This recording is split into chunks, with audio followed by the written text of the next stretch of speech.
तो जब भी हम जीभ की बात करते हैं, हम जीभ को 3 भागों में डिवाइड करते हैं। जैसे ये जिह्वा है, ये इसका अपर पार्ट है, ये इसका मिडिल पार्ट है और इसका लोअर पार्ट है। अपर पार्ट अपर बॉडी को रिप्रेजेंट करता है, मिडिल पार्ट मिडिल बॉडी को रिप्रेजेंट करता है, लोअर पार्ट लोअर बॉडी को रिप्रेजेंट करता है। तो अगर हमने जिह्वा को 3 भागों में बांट दिया और अगर अपर पार्ट में हमें रेडनेस दिखाई दे रही है, तो पता चलता है कि ये गर्मी कहां पर है, अपर पार्ट में, यानी ये हार्ट हीट का केस है।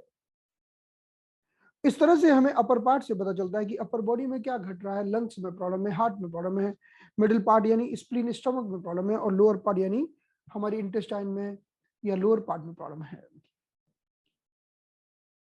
तो जीभ का जो टिप होता है ये हार्ट को रिप्रेजेंट करता है, और जीभ का जो साइड होता है, साइड, ये लिवर को रिप्रेजेंट करता है। तो अगर साइड और हार्ट टिप दोनों की एक साथ बात कर ले तो लिवर को और हार्ट दोनों को रिप्रेजेंट करता है।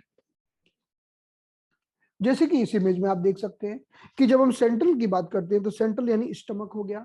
तो अगर इस जीभ में आप देखेंगे कि सेंटर में कोई कोटिंग नहीं है, तो सेंटर में कोई कोटिंग नहीं है तो ये स्टमक में कोटिंग का अभाव है, यानी स्टमक में यिन की डेफिशिएंसी है।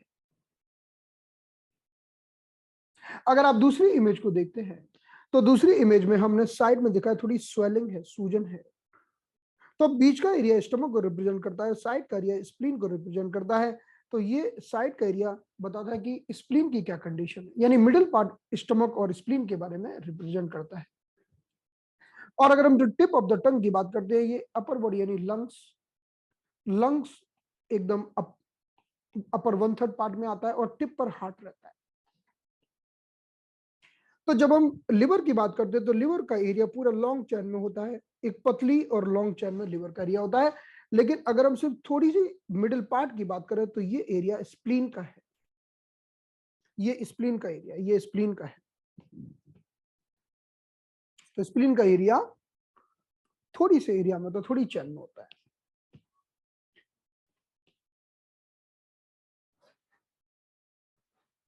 तो कल हमने ऑलरेडी बात करी थी चेस्ट और ब्रेस्ट की। हमने समझाया था कि ये जो फ्रंट पार्ट है ये चेस्ट और ब्रेस्ट को रिप्रेजेंट करता है, ये राइट चेस्ट ब्रेस्ट को रिप्रेजेंट करता है, ये लेफ्ट चेस्ट ब्रेस्ट को रिप्रेजेंट करता है।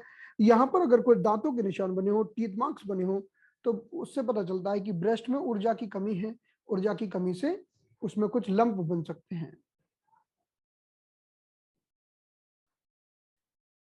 तो ये हम समझ चुके हैं कि जब जीभ के टिप पर ऐसे काले रंग के आप पिगमेंटेशन देखें, ये हार्मोन इंबैलेंस को दर्शाते हैं और ब्रेस्ट में लंप को दर्शाते हैं। तो ऐसे केसेस में हमें कई बार ब्रेस्ट में लंप का निर्माण देखने को मिलता है। जैसे इस फीमेल को ब्रेस्ट में लंप है, इस फीमेल ये लंप के कारण side of the tongue pigmented हो चुकी है।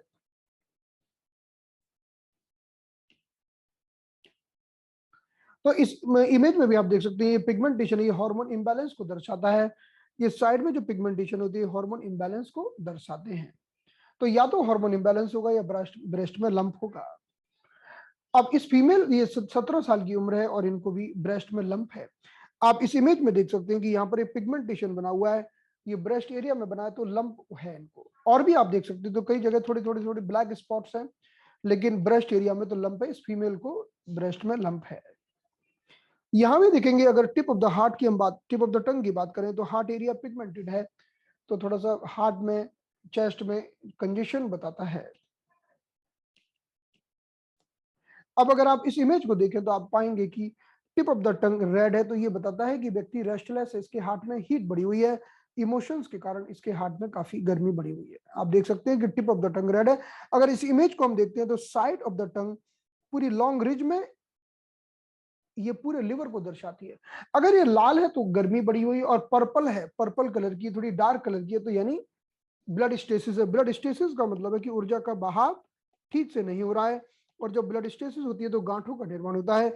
तो ये साइड में जो लिवर एरिया ही यूट्रस एरिया कहलाता है फीमेल्स में, और मेल में प्रोस्टेट से हम तुलना कर सकते हैं।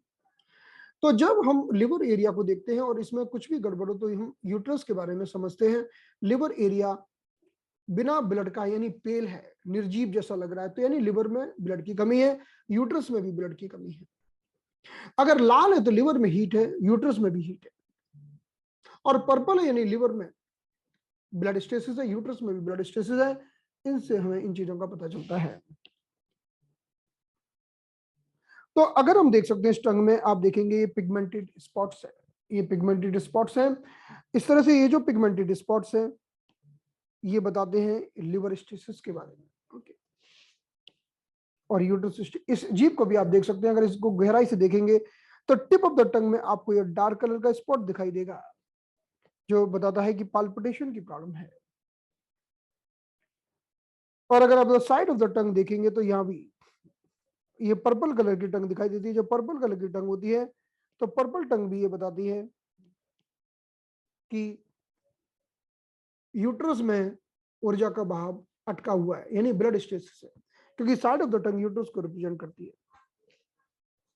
अगर हम इस इमेज को देखते हैं तो हमें पता चलता है कि हमने आपको बताया कि बीच का एरिया स्टमक और स्प्लीन को रिप्रेजेंट करता है, तो बीच के एरिया में कोटिंग ही नहीं है, तो कोटिंग का अभाव है। कोटिंग का अभाव है मतलब स्टमक में कोटिंग का अभाव है, स्टमक में यिन का अभाव है, स्टमक यिन डेफिशिएंसी है, यानी स्टमक का एयर कंडीशन ठीक से काम नहीं कर रहा है। जब स्टमक का एयर कंडीशन ठीक से काम नहीं करता तो गर्मी बढ़ जाती है, जिसे हम एम्प्टी हीट कहते हैं। इसे कहते हैं हम स्टमक की एम्प्टी हीट।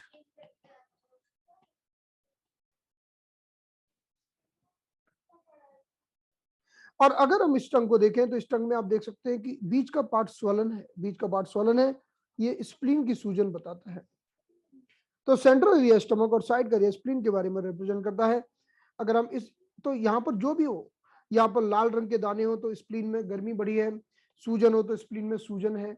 सूजन आती है जब डैम्पनेस भर जाती है, तो सूजन बताती है कमी को दर्शाती है, सूजन डेफिशिएंसी को दर्शाती है। सूजन आती है जब कमजोरी होती है, जब डेफिशिएंसी होती है।